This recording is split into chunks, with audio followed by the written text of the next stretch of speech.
I was just outside again. I've been watching the sun with my little $10 filter over a plastic cup, as I mentioned in my Sunspots video.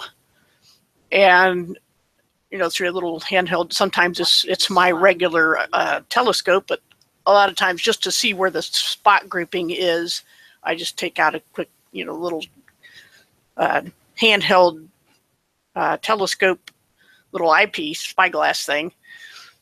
And I've been watching it, and I came in and I saw this article on Zero Hedge that talks about this huge, scary hole in the sun and how wide it is, allegedly, because they believe the sun is a certain distance away. It must be a certain size, and therefore the little spots there are, as they show you on the screen here, bigger than the Earth, the main spot.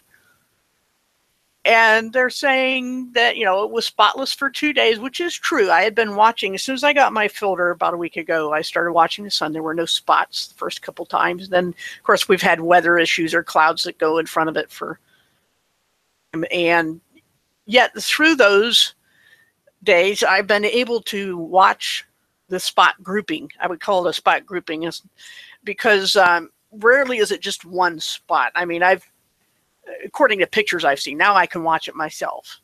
And it looks pretty much like that picture there. And that's an accurate picture. The location is kind of curious. Now, my main telescope will flip images left to right, but the handheld scope does not, because I can just, point at things and they look normal, just closer distance things, and they're not flipped left to right. Whereas the scope is a little bit different, but the big scope, I mean. And so the position of the spots is kind of curious here, because it's the opposite of what I'm seeing. And because what I'm seeing is the spots have stayed in most of the time on the right half of the sun. They stay, they've gone as high as, I'd say, if you look at it, the sun is a clock face, 2 o'clock, as low as almost, I'd say, 5:30, going by the hands on the clock. And the spot grouping drifts between near the edge, outer edge, and about halfway to the center. That's what I've seen so far over the course of a week. I've also seen that the spot grouping changes. That main dark spot there, when I first started seeing it, was split into 2 pieces, a larger one and a smaller one, looked almost like a shoe print. And the number of dots behind it, or beside it, however you want to look at that, has changed in quantity and size. But they do all have that kind of a area around them, which in some, on a black and white photo, those will look gray and stripy. What I actually see is more grayish, but that can depend on the kind of filter used. So, and you have to use a filter. And they're all going to put some kind of color in it. You can pay $1 gazillion and get one that minimizes that, but you can't get rid of it.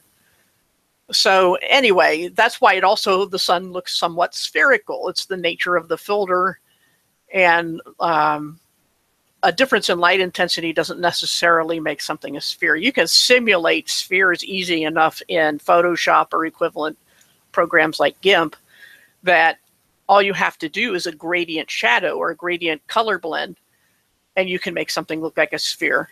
So with the sun, by its nature being a disk of light, judging its 3-dimensional size would be just about impossible unless you have a stereoscope, which apparently, supposedly, NASA has stereo A and B.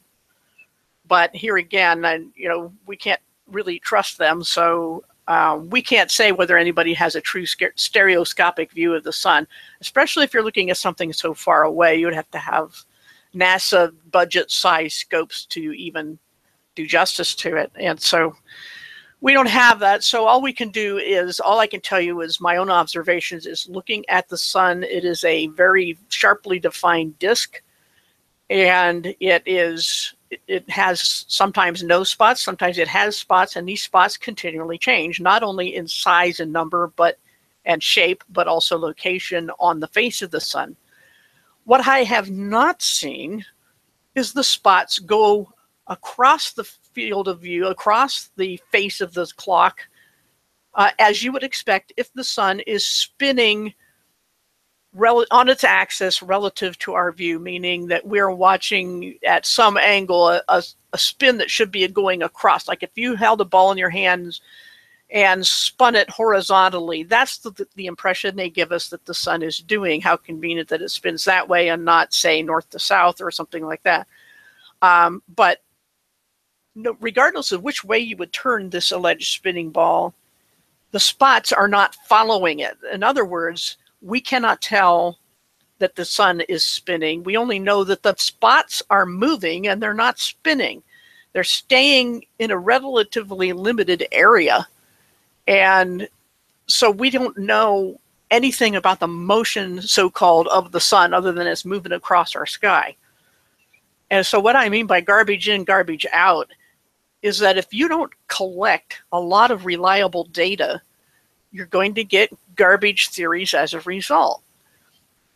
One of the issues that I've had also is my telescope, my big one, has a mount on it, a motorized mount that you can use. I don't always use it, but the handy thing about it is it is fixed on this mount. You can't remove it. It has angles or degrees marked on it, and in both the horizontal and vertical axis. So if I point the scope straight up, it'll read 90 degrees. Okay. Now we are still fairly near the solstice. It's been several weeks, so we're on the southward path of the sun now, but it's still fairly close to the solstice. And I've been watching, when I was using the big scope and getting a closer view of these spots. It's not necessary to have such a close view for tracking where the spots are, so I've been using my little handheld one since then. But the point is that when I went out when the sun seemed to be directly overhead. I mean, I had to look straight up. But when I found it with my big scope, it was not directly overhead. It was at about 70 degrees, so 20 degrees south of vertical. And yet, with two analog compasses, I know that the sun is rising almost directly due east and setting directly west. So what does this do to the perspective theory? Because we know that when, like, for example, if a jet goes straight overhead, if you watch it from the distant horizon when you can first see it, it appears to go up straight over your head and back down. Well, that's perspective, quite obviously. It's going level to the earth the whole way. You can tell it's so tiny, so far up in the sky, that it didn't just take off and it didn't just land. And I know takeoffs and landing because I'm between a couple of airports. So at any rate, the point being that that's perspective. But what the sun's doing cannot be completely described by perspective, because if it was just a matter of perspective, it would go directly over my head, since I'm tracking its rising and setting due east, due west. But when it's directly overhead, it's 70 degrees instead of 90 degrees. So what does that say? It's saying the sun's movement is at an angle from my view here in the northern hemisphere. The Midwest, technically, Ohio is kind of on the edge of Midwest. Fairly in the northern part of the country, obviously, and all of the U.S. is above the Tropic of Cancer. Now, I had been pondering the issue of the Tropic of Cancer because I said if it goes no farther north, the sun goes no farther north than Mexico, then it should never rise directly east or go directly overhead. But it does absolutely rise directly east, set directly west, and at the solstice. And yet, in the middle of its path, it is not directly overhead. It is 20 degrees south of vertical. So what's that telling us? So, well, first thing it's telling us is, again, why I labeled the hangout, and this will be short, garbage in, garbage out, is because you cannot have good scientific theories until you first have good observations, consistently repeated, and I'm hoping a bunch more other people are doing this, where you mark the angles and compass directions of these things and do so consistently, and watch those sunspots, because they're not doing what we see on NASA videos and so forth. They don't go across the surface of a spinning ball at all. They act more like a clock face in their movement. Although they can move toward the center and away from the center toward the edge, they move in clock patterns. They don't move in spinning ball patterns. And yet, sunrise, noon, sunset near the solstice is telling me the sun is not directly overhead, yet it rises in the east and west. So, but we have to take the data first. We can't put the theories first. We have to take data first, and you have to do good data collection. And I'm not sure a lot of people are doing that. They're putting the theory first, which is a bad idea. You have to first observe and repeat. You have to collect data. And then when you've got enough of it, then you can try to deduce things from the data. And so what I've been trying to do this summer, I wish I had started earlier before the solstice, but and I wish there had been sunspots closer to the solstice that I could see, but I didn't have a filter then, so I couldn't tell you. And so now I'll have to wait really till next year, because when it comes to the direction of the sun, the motion of the sun, you in the northern hemisphere, the best you can do is track it at the solstice. Because if you want to track it at the equinoxes, you have to be on the equator to know what it's really doing. That would be the ideal spot, because it's the most straight line spot on any model. And it would be interesting to see if the sun goes directly overhead. And I'm told, you know, if we have people down there, that they you have to have a special kind of sundial to track the sun. But I'm puzzling why, because in every model, the sun goes straight over the equator. And if it's going straight, then the shadow will simply be in line with the sun. If you have a stick on the ground and the sun is coming toward you, the shadow will be, you know, if you're facing the sun and you have a stick that's, you know, so many feet or meters or whatever sticking out of the ground, and you've leveled it and make sure it's 90 degrees to the ground, and you have it directly in line, the sun is coming straight at you, there's going to be a shadow from that stick pointing at you, pointing toward you. And as the sun comes toward you or rises, when it hits directly overhead, it should be 90 degrees. You should be able to measure a 90-degree angle, and there should be no shadow on that stick. And then as it keeps going across the sky, the shadow should point away from you, straight in line with east.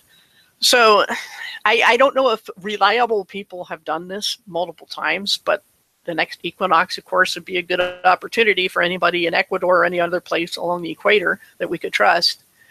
I do, mentioning in the chat here, I finally decided to look at that a little bit ago. Yeah, it would be helpful, but it would be helpful to have them along the same line of longitude. Then you could match the angles, because the shadow is going to be angled. And I've watched this. I have a, you know, wasn't scientifically done. I don't have a sundial, but we have an outdoor table on our back patio, and our house faces northwest, so the back patio is facing southwest or southeast.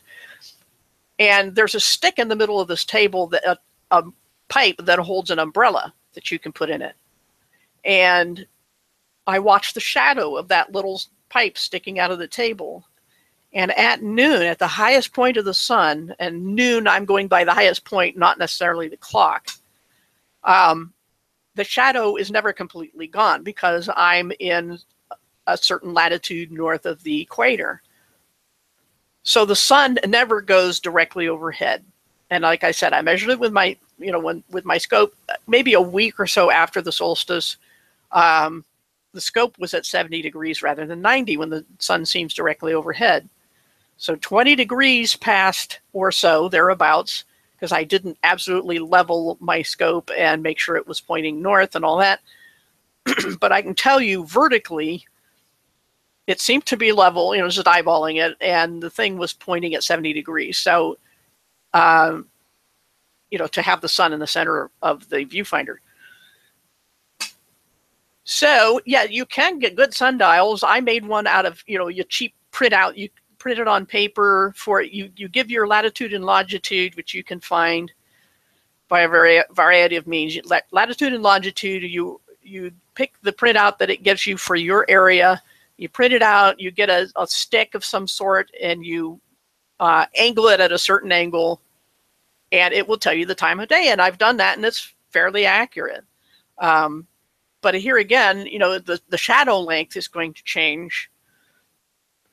And yet, if a long enough stick, you're going to at least have the proper time marked. Of course, it doesn't know what daylight savings time is, and you're actually using, and this is what clocks apparently use, is sidereal time, or however you pronounce it, because supposedly the sun, it takes a little more or less than 24 technical hours for the sun to go from noon to noon, which is much more reliable than sunrise, sunset, as far as I'm concerned. When it's directly overhead.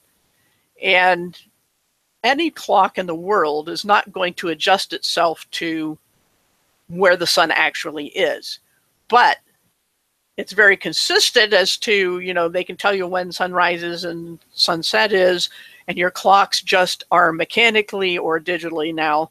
Even mechanical clocks, they only know what their gears tell them to do, and so they don't make adjustments for anything. So if a mechanical clock can be accurate to noon every day, disregarding stupid daylight savings time, then we're going by where the sun is, and not whether the Earth has technically made a full rotation on its alleged spinning axis. It gets complicated. I've been reading, I get interrupted too much though. It's a very deep book, but it's written, I ordered it just because it's written by a relative of mine. My mom had given me one of their other books called Witness in the Sky, which is a more Bible lesson from astronomy.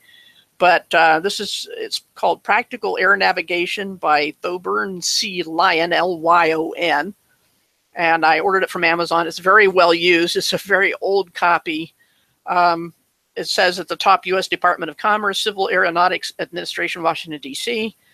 And he was with the U.S. Coast and Geodetic Survey, Civil Aeronautics Bulletin number 24, 1945. So obviously he's no longer with us, but as far as I know, I hope I haven't had much contact with him. Is not a relative I've lived near. So it's very deep and technical, and has a lot of interesting stuff I'm trying to keep track of as I go through it. And eventually I'll do a hangout of various charts and maps, because he was a cartographer. And I wanted to learn as much as I'm able to about how they developed the various maps, including, he's mentioned the Mercator, and there's another one, starts with an L, I forget what it was, but he was very much accepting of theory of evolution, the Big Bang, and all that. And so he's approaching it from that viewpoint, but I'm hoping to find a lot of valuable information as far as what people assume about maps and navigation, and how things go with, how you navigate by the stars, for example. And so I'm still, like I said, I only got that book recently, and I'm still going through it. But my point in all this is that you have to collect accurate data, and only then can you make a theory out of it. If you start with a theory, you will be led astray. It's like I've said many times, it's with when I criticize naturalism, and I have a video on the religion of naturalism. It's like if you wanted to measure the temperature of an oven that is very hot to the touch, and you use a body thermometer. That's what I see naturalism as being, using a body thermometer to measure oven temperature. The naturalist, the sensible thing to do is to say, I know this is a lot hotter than, say, 103 degrees because I'm being burned. Therefore, I need a different scale. I need something that measures more than what this little thermometer will measure. You need an oven thermometer. And what makes a thermometer for an oven or whatever it is its scale. So you have to, it's kind of a circular reasoning. You have to have some idea of what scale you're dealing with, what range of temperatures you're dealing with, or range of years, or whatever thing you're trying to measure. You have to have some grasp of some way of knowing what the scale is. And that's the problem with evolution and time, evolutionary theory, because they have to assume long ages, and so they get a scale that'll give them that. But unlike oven temperature, you can't measure time as easily as you can measure temperature. So back to the analogy of the thermometer with naturalism, instead of concluding they need a different scale, which is to say supernaturalism, they conclude that the oven simply does not get hotter than about 103 degrees Fahrenheit, which is stupid. So that's as best as I can think of to illustrate the limitation of naturalist philosophy, because they have to assume that there is nothing beyond the scale they've chosen, which is to say the natural, the sensible, and not as in being logical, but in sensing, seeing, hearing, touching, that sort of thing. That's what naturalism is all about, and it presumes itself to be true before it even starts, and therefore it essentially uses a body thermometer to measure oven temperature. There's much more in reality than what naturalism can detect. So if you use, here again, garbage in, garbage out, which incidentally, if anybody didn't know, is an old computer programming term. The computer will only spit out what according to the quality of the data you give it. And it's the same thing in science. No matter what Earth model you want to pick, so many people are doing bad science, including NASA, where they start with their theory and then morph the data, morph the observations to fit it. And that's totally backwards. That's not scientific method. Scientific method is what I'm trying to do with watching the sun. And observing the fact that the sun at this time of year, that it's roughly its northernmost track across the sky in my location, at near the solstice, just before and after the solstice, I was with my two analog compasses seeing that the sun was rising slightly north of east and setting slightly north of west, which should be impossible in the current model, and whichever Earth shape you want to pick. And so, sorry about that. And so it's a puzzle, because if it rises and sets due east and due west in my location, yet when it's directly overhead, it's 20 degrees south, that's telling me something about its track across the sky that cannot all be written off as perspective. Okay, because perspective only works if you're looking straight at the sun. It looks like it's going up when it's really coming towards you, and that's fine, but it should be directly over your head. It should be at 90 degrees at noon, but it isn't. It's at 70 degrees south. So even though it is absolutely rising in the east, it's not going straight up. It's not coming straight toward me. So it must be going in its path, whether it's a straight line or an arc, and I don't see how it can be a straight line given my location. It's going in an arc above my head at an angle 20 degrees past vertical. That's what I'm observing. What to do with that, what it means, we have to be extremely careful on what we deduce from that data, because that's another perilous step. The first step being you have to collect good data and before you have a theory. The second step, what conclusions you draw, don't draw them too hastily, and don't think that because you have one model that can explain it, that that's the only explanation. There can be other models that explain it just as well. For example, even in standard cosmology, they will tell you that there's no difference in calculation or observation between whether the Earth is the center and the sun, moon, and stars move around it, or the Earth is spinning and the sun, moon, and stars are essentially stationary. Of course, the moon is an exception. Everybody agrees the moon goes around the Earth in some way. So when it comes to the sun and stars and other space anomalies, or whatever you want to call it, space observations, little points of light in the sky, whether they're big or little, far and near, whatever, they move in a certain way across the sky depending on your location in Earth, and nobody can tell you whether it's the Earth that's spinning and the rest of that stuff that's relatively stationary, or the other way around, where the Earth is stationary and everything else is moving. Nobody can prove which it is. So like I said, all I'm trying to do in the short little hangout between loads of laundry is that when I observe the sun, we have the fact that it does rise and set in the east, but in my northern latitude, it is 20 degrees south of me, even though it looks for all the world like it's straight overhead. When you actually measure its angle, it's 20 degrees south of me. And which is why when the sun goes overhead, even if it's a solstice, when I have a stick in the ground, basically, it has a shadow at high noon, which it wouldn't have if the sun was straight overhead. It has a shadow that points slightly north. Of course, it moves across an arc as the sun moves across the sky. The shadow will move in the opposite direction. But the fact that there is a short shadow at what appears to be high noon is telling me that the sun is not directly overhead. So I have two different methods of determining that.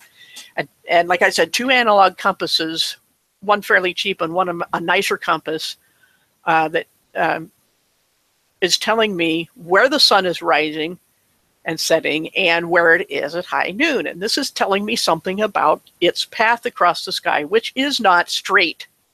It is at an angle from me. But so it's, even if the sun is at its northernmost track at the summer solstice in the northern hemisphere, if it could be going straight, I don't know, but I'm looking at it north of its path. Okay, that's all I'm saying, and that's all I can say scientifically is what I've observed. And if we have a lot of people in a similar area observing the same thing, then I'm pretty sure that qualifies as a scientific fact, and we can write it down and collect the data and keep collecting data. But I'm hoping also that people are watching these sunspots, because like I said, even in this article here that I've had up, I should have been scrolling through, they're telling us this thing is bigger than the Earth. Who knows? I doubt it, seriously, but they're telling us we should be afraid. That there's a spot on the sun that we're going to have solar flares. I would dearly love to see a solar flare, but these things, that would be just a total luck of the draw kind of a thing, because they're short-lived as far as I know. What I have not seen, whether it's just a limitation of the equipment I'm using or not, I don't know, but I have not seen any kind of anything but a very sharp edge around the sun. I have not seen this burning cauldron looking sun. So look at this movement in this GIF here. That is not what I'm observing. And the important thing about this observation of the spots, it changes throughout the day. According to that little GIF there, if I watched the full video, I'm sure I would see it go all the way across the face, or at least toward the center. I have seen it move from the edge to about, 2/3 of the way toward the center, okay? But I have not seen it move in a straight line like that. I have seen it jump up and down from like 2 o'clock to almost 6 o'clock on the clock face. It moves that way as well, but they're not showing that in this little GIF. So be careful what you're seeing as an actual video, because they aren't telling you when they took these pictures. I can see this. I don't see this movement in a single day. I see it move vertically in a single day, and sometimes it can move in as well, but it's moving kind of within a quadrant. It can move in and out, and it'll move back in the same day. So this is not a linear or progressive motion. It may go back later in the day. I've seen it do that, or it may take a day. And it might go up here, it might go down here, but it does not move in an arc around a circle, around a ball. That's not what I'm seeing the sunspots doing. I've been watching it. So whether I've seen pictures before of this giant triangular sunspot, which I would dearly love to have had a filter then to see it. But so far there's been little to look at as far as sunspots go. But like I said, the grouping, the size, the shape, and the motion of this group of sunspots changes erratically. It does not go in any kind of a predictable pattern. All I know is that it hasn't gone to the other side of the sun yet. So let me look at the chat for a little bit and try and catch up. Like I said, I didn't intend this to be a long hangout. I just did it spur of the moment. Yes, I did read King's Dethrone, excellent book. I am convinced that the Earth is geocentric beyond anything else, regardless of what anybody, experiments that I'm told have been done, that I haven't personally been able to verify, but I'm told have been done, show that the Earth does not move. And the burden of proof is on anyone who says the Earth spins, let alone follows the sun as the sun moves, because they give us these speeds, which is ridiculous on its face, because in order to know something's speed, you have to know a fixed reference point that is going past. In your car, your speed is measured by how fast the wheels are turning, which is why your speedometer won't be accurate if you have the wrong size tires on it, because it'll change how long it takes for the wheel to make one rotation. And the speed of a certain spot on the wheel is what's telling the speedometer what to read. So that's how you measure speed. But how do you do that in the standard model when the sun is allegedly hurtling through space at a speed they made up out of a hat, and that the Earth and other so-called planets, and planets just means wandering star. Well, it actually just means wanderer. The word comes from the Greek word meaning wanderer. And so you would have to say something like a planet, astro, to get a wandering star. But that's why they're called planets. They're wanderers, and they're just points of light in the sky, just like the stars. The stars twinkle and the planets don't, which is another thing that people don't stop and think about. Planets don't twinkle because they're not stars. It has nothing to do with the atmosphere, because all of them are outside of our air atmosphere, and so, but of course within the firmament, but they're all out there somewhere. So they should all twinkle or not twinkle. The fact that some do and some don't tells you that they're not the same, and that, of course, the mainstream science will say, of course, they're not the same. The planets are solid or gas giants or something like that, that are not stars that emit their own light. And yet, we can absolutely see, I've seen it with my own eyes with a telescope, without any electronics, the stripes of Jupiter, and the fact that Jupiter is fully lit. I have never seen a phase on Jupiter. I have seen it on its alleged moons, and the light seems to be coming from Jupiter to its moons. It does not come from the sun. I can see that through my telescope. And probably the same is true. I've seen Saturn. I've seen its rings with my telescope, and no electronics at all, except to track it, which has nothing to do with the lens barrel itself. And that's just to say quickly, it shouldn't need to be said, but there are no funky images being artificially inserted into anybody's optics. I don't believe that for a minute, and the burden of proof is on those who say otherwise. It is an extraordinary claim, and I've seen nobody who makes that claim actually try to prove it. At any rate, I know my own scope, and I know it does not have any shenanigans going on inside with no battery, to power the thing. Or they may say it's solar, but I'm always out at night, so there you go, except for recently when I've been watching the sun. But so nobody's putting fake images. And when I look at Saturn and Jupiter, they make their own light. They are light emitting things. The moon is another puzzle. I've done videos on the moon. I'm not going to do that right now, but I did read the book. It's an excellent book, Kings Dethroned. I want to read it again sometime. Someone asked, is the Kabbalah core of the secret occult sciences? What do you think? I don't study Kabbalah.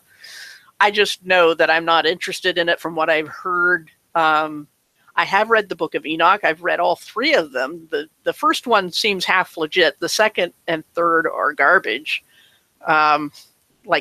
like sequels, like copycat sequels, like trying to capitalize on First Enoch. But Enoch and Jasher are people that are mentioned in the Bible. They don't necessarily say the Book of Enoch. It just says Enoch said. So evidently Enoch's words were written at some point. Whether Enoch as a book is legit or not, or whether it should be in the canon, is irrelevant. The fact is that Enoch is a very interesting book. But in some respects, I have to say it seems to clash with the biblical account in some minor details. But for the most part, it seems to not clash with it. But anyway, I have read those things, but I have not read the Kabbalah. And occult means hidden. And I don't spend my time on those things. I spend my time on one thing, on the thing I believe to be true, which is the Bible. That's the thing I know. And I haven't spent a lot of time on things I don't know. And then he goes on to say, basically, like First Babylonian Mystery of Religion. Oh, I have a video on Babylon. You might want to watch that. It's a fairly long, 3.5 hour, I think, video on Babylon. And it's as a city and as a religion, and track it up to the time of Constantine, a little bit past. So you might want to watch that video. Manly P. Hall was a Satanist. Credible in the sense that, yes, he wrote those things as far as I can tell, but he was a Satanist, a Luciferian, and which is a hop, skip, and a jump from Gnosticism. Or Gnosticism is hop, skip, and a jump from Luciferianism. They very much have the same basic idea, which is that God is a bumbling, Yahweh is a bumbling demiurge creator and evil. So that's a very popular teaching these days. But Manly P. Hall is not the kind of person I'd want to live on the same continent with. He was a bad guy, and a lot of people say, no, he's misrepresented. No, he's not misrepresented. And of course, people who are, Gnostic at least will say, well, I mean, Gnosticism and Luciferianism are basically a mirror image of the Bible.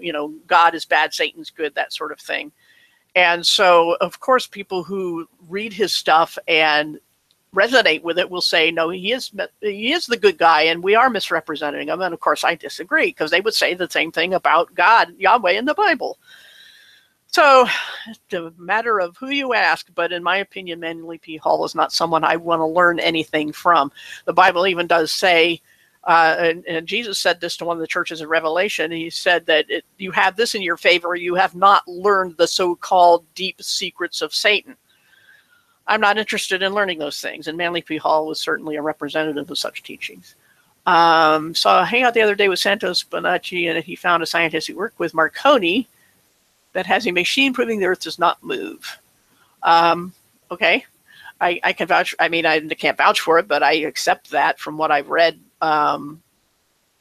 Aries failure and the Michelson-Morley experiment, and I don't know about a machine associated with Marconi, but that'd be interesting to learn.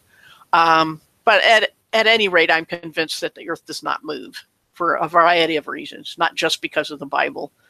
But I have to say that given the Bible's track record of being proven true time and time and time again, I'm fairly certain I can trust on the parts that science has not yet caught up with. And by science, I mean actual scientific method.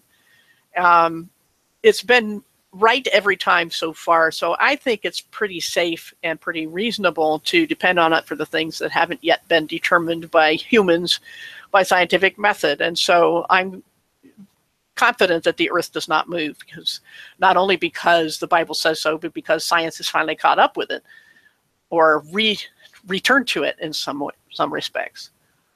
But no, I don't believe the earth moves, and I don't believe it spins. But I don't know about that particular one. Okay, and once again, I tried to scroll a little bit down the chat, and it moved a whole bunch.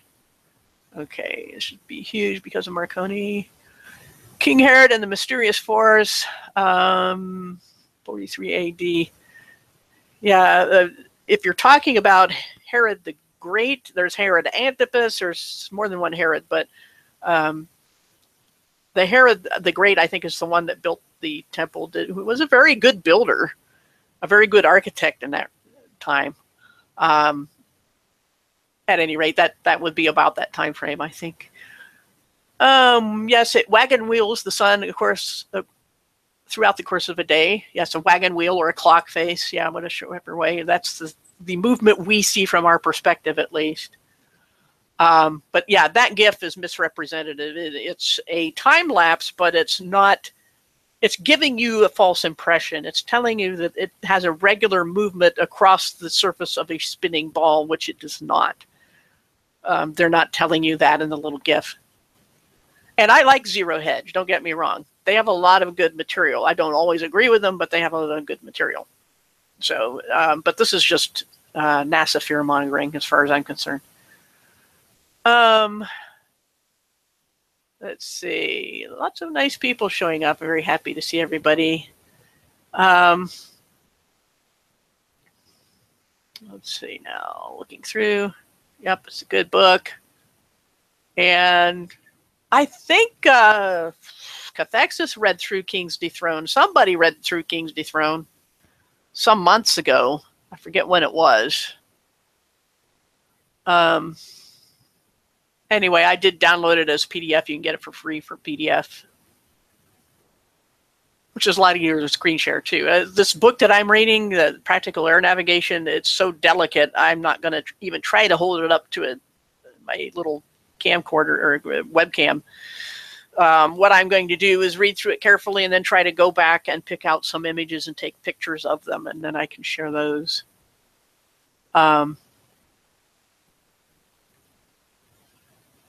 Yeah, we can save ourselves a lot of time by, since the Bible has a good track record, a perfect track record, then if something contradicts Scripture, why should I waste my time on it? It's going to turn out to be false. That doesn't to say I won't consider somebody else's research, but I'm not going to do research on it. I don't have the time. I have to choose my battles, and I'm choosing to just do direct observations and, you know, and use the Bible as my measuring stick, so to speak, on a lot of things that I can't measure. Let's say Genesis 6. Yeah. Oh, this thing, I hate the way it scrolls sometimes. Most of the time. Did you hear? Oh, wait, hold on. I went up too far. Albert Pike identifies light as Lucifer, and Lucifer, he does identify as the devil or Satan, same from the Bible, so it goes to the category. Okay. Well, yeah, I mean, Lucifer, the word comes from the Latin word for light or light bearer. That's where we get illuminate or lumens, same base words, but and yes, the King James helped to foster a kind of a bad interpretation of that, because they had to rely on the Vulgate, the Latin Vulgate, a lot of times, that they didn't have all the source material we have because archaeology hadn't dug up a lot of those things yet. But at any rate, it's a handy term. It's a term that's stuck, just like the term rapture is a Latin term from the Vulgate that describes a Greek word meaning to snatch, which is what a raptor is, a robber. That's why we have a velociraptor, speedy robber.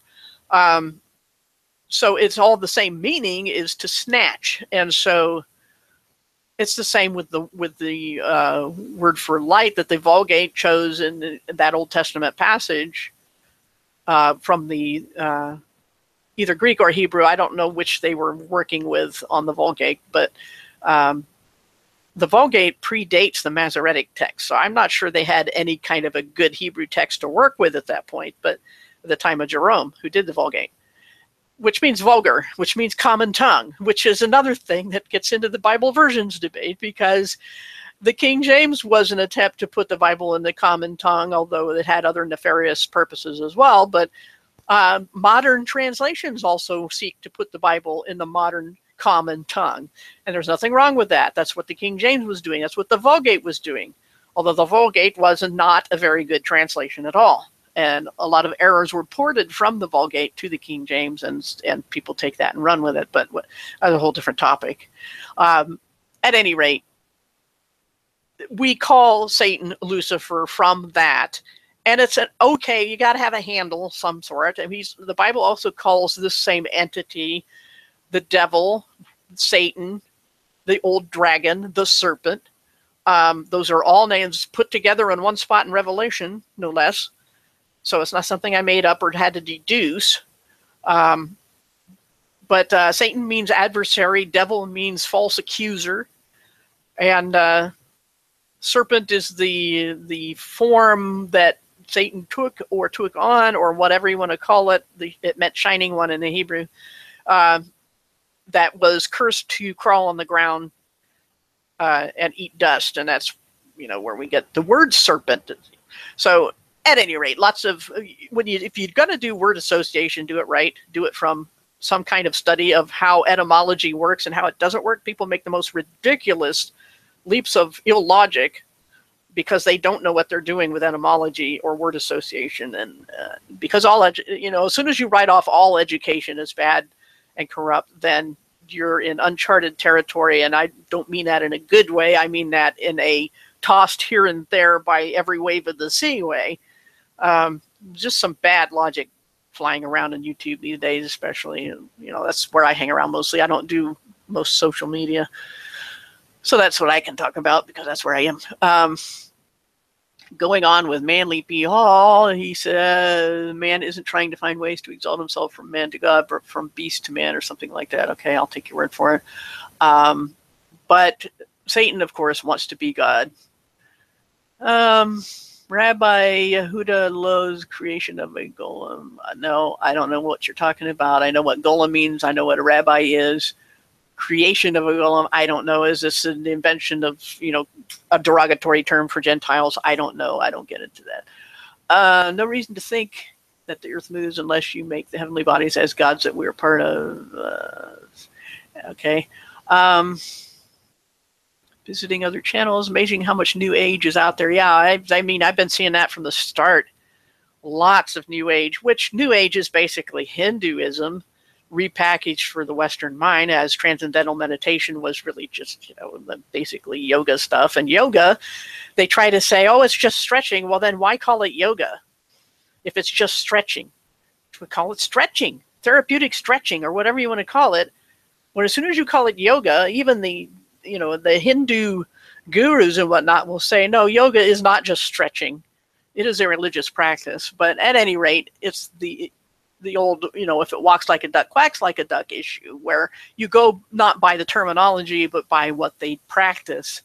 And what is being taught and practiced in a lot of YouTube channels, especially in the conspiracy realm, is in fact Hinduism repackaged, or Luciferian / Gnosticism. Everybody wants to either make God a mere dimension or concept or something like that, or an evil enemy, and they ignore Satan's part as being the bad guy. As I've said repeatedly, it's ABC, anything but Christianity. That's what's going around. Anything is cool. Any crazy belief, you can believe any out there idea you want, except the Bible, as a literalist would have it. And I've been hearing the term Bible literalist in a negative way. And yet people will also take other things literally, like Manly P. Hall, for example. All of a sudden it's okay to be literalist then. But the point is that there's nothing wrong with taking the Bible literally. It's not a sign of stupidity or delusion or any other bad thing. It's just meaning you're taking a text as it was, in its context. As the saying goes, a text without a context is a pretext for a proof text.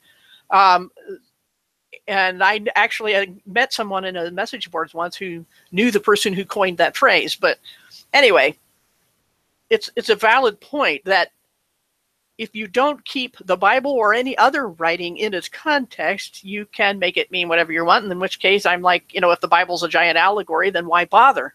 Why bother with it? If you can make it mean whatever you want and ignore the context. Can you guys not hear me? All right, I'm scrolling back in the text.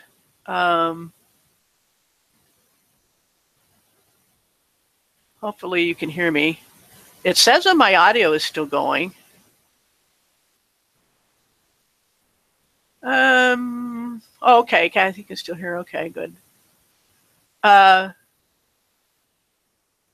okay. Point taken about Manly P. Hall. Yes, they do know, but they don't care if anybody else knows, really, except they're in our circle of people. They know that the truth is. They just make sure that other people outside their circles don't know it. Yeah. Okay. Yeah, people, as the saying attributed to Voltaire goes, God created man in his image, and ever since then, man has been returning the favor. People want to make God the way they think he should be, and if he doesn't measure up, then he's bad. That's pretty much their philosophy.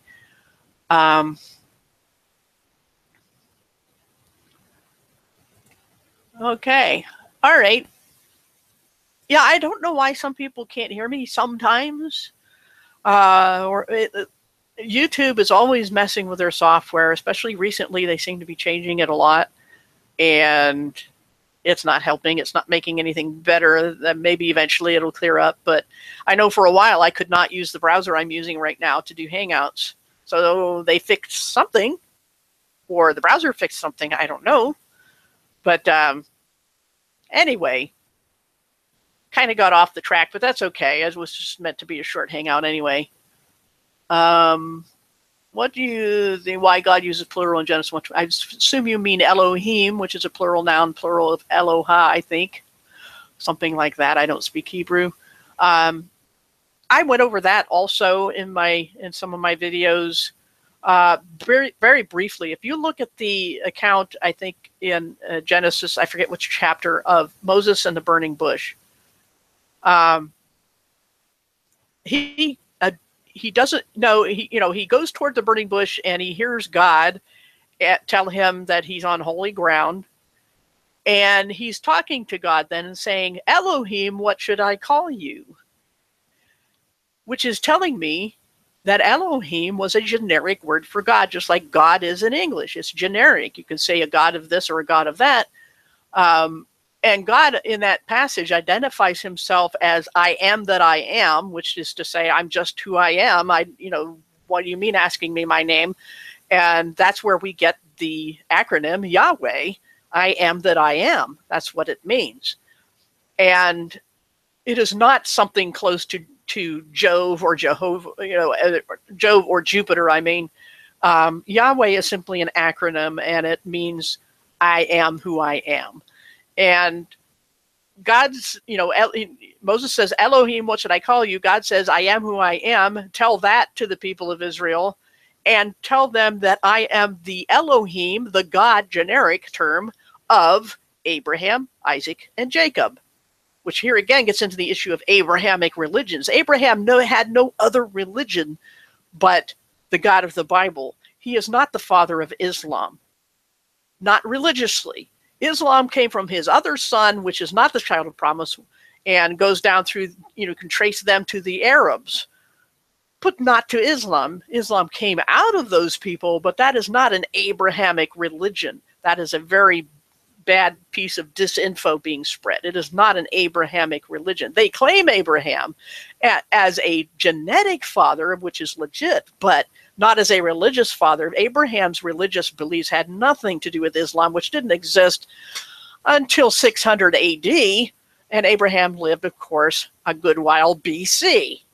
there was no Islam, and you could say there was no Judaism, but Judaism traces itself from Israel, which was the name God gave to Jacob, who was the grandson of Abraham through Isaac, not Ishmael. You have Abraham, Ishmael, Esau going down to the Arab line, but you have Abraham, Isaac, Jacob. That is an Abrahamic religion, because Yahweh, Elohim, is the God of Abraham, Isaac, Jacob. That is not the God of Islam. So Islam is not an Abrahamic religion. Judaism and Christianity are Abrahamic religions. At any rate, that's what I think about using the plural. It doesn't mean anything, and it just was the generic word for God at that time. Now of course, that's a burning bush. Now in Genesis 1, Moses is using the generic term for God. Yes, it is plural, but there are good arguments saying that this plurality was just a way of respectfully addressing deity. Another good argument can be made for the fact that God is a Trinity. I could make that argument from it, but not just from that, understand. So there's all kinds of reasons, but I don't think, as far as the divine council theory goes, I don't think God was consulting with other gods, but I do believe God is a Trinity. I don't believe he was talking with the angels. I believe he's saying, when he says, let us make man in our image, he's saying the Trinity. That's how I see it. Let's see. Looking through the chat some more. Sorry to hear Mark had a bad day yesterday. Hoping everything is better today. But I think I'll probably shut this down. I got to get back to my chores. And I didn't even intend for this to go this long. But mostly what I wanted to say is that do your own research as much as you can. Do a lot of it. Do it consistently. Make sure you take careful measurements of location, time, angle, levelness, all those things. That's good scientific practice. And don't construct a theory out of anything but good, solid data, and lots of it. That's all I was trying to say by garbage in, garbage out. And I just bumped my dog who was sleeping next to me. Sorry about that, dog. Anyway, I think I'll go, and hopefully, the first half hour is mostly on topic about the sun and scientific method, and that was the main point today. I guess I'll keep doing the Tuesday church hangouts. So anyway, I also have to think of something else to say then, but other than that, I think I will shut down for a variety of reasons, and if I have any other whiz-bang things to show, like eventually I'll have some pictures to show from this book, I'll do a hangout then. So yeah, I want to get a good sundial. Everything costs money, but I'll bet I could make one out of common household items if I tried. But I would have to make sure that it's mounted on something very solid, because even if you put, like, we have a brick fire pit. Okay, over the years the bricks move because the ground moves. So if you want something really solid, you have to sink it, I think in our area, at least 6 inches, because I think it's 6 inches, maybe more than that, because if you lay concrete, for example, and you don't want it to continually buckle because of the movement of the ground, you have to go below the frost line. So if I wanted a good, solid sundial, I'd have to do that. And if you're going to make that kind of an investment in pouring deep concrete, even if you just go to the hardware store and get Quikrete, you have to also know that you're not going to be moving anytime soon. I doubt that we are, as far as, unless we go to heaven, but which would be fine with me, and could very well be this year. I hope it is. But anyway, I'd have to have a good assurance that I'm going to be sticking around and be able to dig a fairly deep hole and put a absolutely level and 90 degrees to level post in the ground and put a sundial on that. So yeah, there's if you really want to do it right, you have to really make sure that the ground isn't going to shift your sundial too much, or otherwise you have to, every time you use it, you have to make sure it's level and vertical. So there you go. Anyway, thanks everybody for coming, and I will see you some other time.